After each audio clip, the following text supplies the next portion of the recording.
you are actually pushing to institutionalize a pension system for OFWs, right? Tama kayo doon. Kasi OFW yan ng 10 taon, 20 taon, totoo yan. That you said would be separate from the SSS. So yung OFWs may sarili siyang pension fund. How would you do it?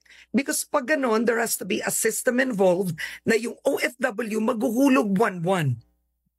Exactly. Okay. Kasi Ms. Karen, experience namin dito sa Action Center namin sa Quezon City, matatanda na. Tapos sabi ko, nag-OFW ho kayo, di ba? Oo, kasi pinaaral ko yung anak ko eh. Kaso hindi nakatapos, nag-asawa ka agad. Inuno ko yung tirahan namin. Kaya ngayon, naghihingi ng AX dito sa opisina. Yun, ayuda. Pinapadala namin sa DSWD dahil walang pampagamot. That is the problem. Pero kung aside sa Social Security, meron siya nakukut-kot, meron siya kahit papano na natatanggap na 10,000 o 15,000. Depende sa kanyang contribution. Happy tayo. Maglalagay ang gobyerno, magko-contribute ka rin. Depende sa kapatid din. Yeah. Actually, Senator-elect Erwin, that would be a good law. That is like changing. Game changer. Exactly, Ms. Gary. Kasi karamihan, hindi naman lahat ng OFW natin mga engineer. Hindi naman lahat kapitan ng barko. Karamihan sa mga OFW na kahit na seaman, pag sinabing seaman, able-bodied seaman, yung taga-tik-tik ng kalaman, taga-pintura, karamihan domestic helper. Walang naiipon yan, Miss Karen, dahil yung kanya, pag okay na siya, pag nakapagpatayo siya ng bahay, pero yung future niya, pag retire niya, hindi naisip. Dahil iniisip ng mga yan, lalo na yung mga maliliit ang sweldo, yung anak ko, mapag-graduate ko, mabilhan ko ng bahay, yung aking pamilya, tapos. But when they retire, they have none.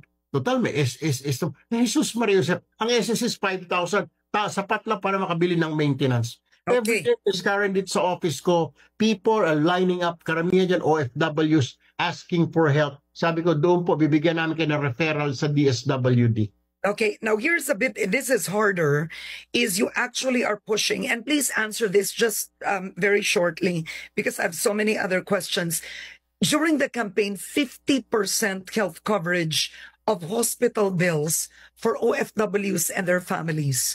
I mean, it sounds great in the campaign trail, Senator-elect Erwin, but that's a lot of money. Malaki ang pera nun.